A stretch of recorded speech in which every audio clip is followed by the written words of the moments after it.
Greetings, Fire Chargers, Darkblade here, and this video was scripted.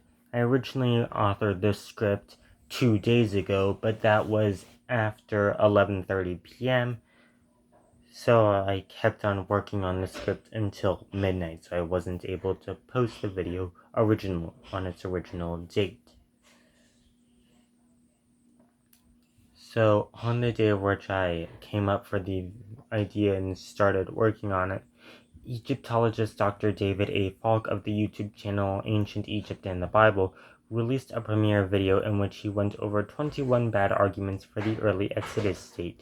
The early Exodus state broadly asserts the Israelite exodus from Egypt to have occurred in the 15th century BC under the 18th dynasty of Egypt, with the most popular favor specifically citing 1446 BC in the pharaoh Amenhotep II, who in reality was not even born yet at said Exodus state. Dr. Falk himself holds to the late date, which the Exodus having occurred around 1263 BC under Ramses II of the 19th dynasty, and this date does indeed fall within his reign. I, Darkblade, am also a late dater due to the Exodus Rediscovered series, and have in fact used math to zero in on the date of the Exodus as March 31st, 1263 in the proleptic Gregorian calendar, or April 11th of the same year in the proleptic Julian calendar. Anyways, I was in the chat for Dr. Falk's premiere when it was live. Around the end, I also noted, as in I wrote in the chat, a 22nd argument, which is in my mind far worse than any of the 21 arguments that appeared in the premiere itself. Dr. Falk concurred with me on the poor quality of this argument for the early date. The argument, which I have encountered both in the First Patterns of Evidence film and on the Answers in Genesis, is that the Merneptah stele rules out a late Exodus date. The Merneptah stele is a stele written by the Egyptian pharaoh Merneptah, who succeeded Ramses II in his 5th regnal year.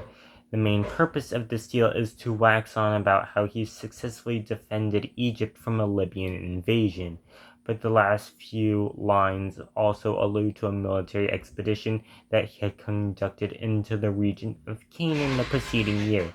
Line 27 contains the phrase, "Israel is laid waste and his seed is not," bearing the earliest attestation of Israel in the textual record. That "not" in "his seed is not" does not mean that Israel's seed was not laid waste.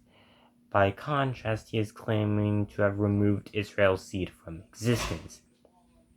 The basic strings of this argument seem to be that the late date is too late and too close to Merneptah, which would result in there being not enough time for the wandering period and conquest to have happened.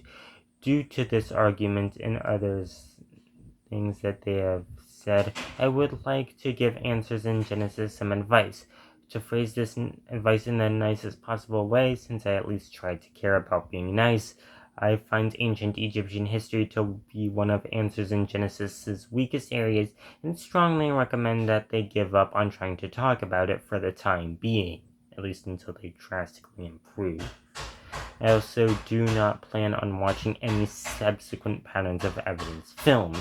The reason why this argument is so bad is because it, while somewhat based on the late date position, completely ignores what such position is actually saying. The late date holds that the Exodus was around 1263 BC, the 25th regnal year of Ramses II.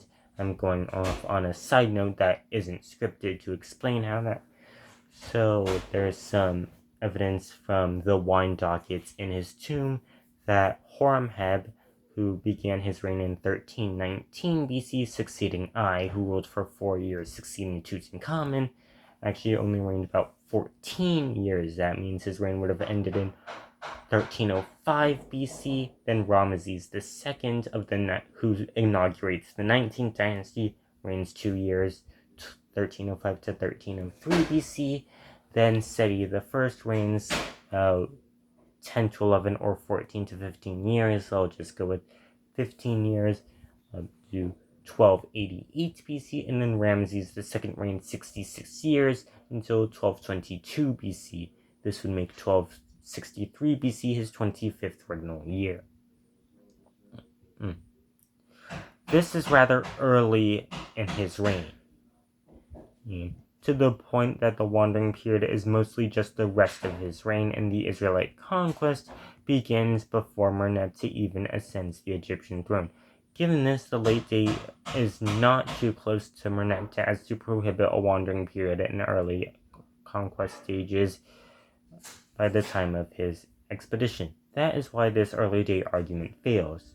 With all that said, I am Darkblade. Be sure to like and subscribe, and thank you for watching this video.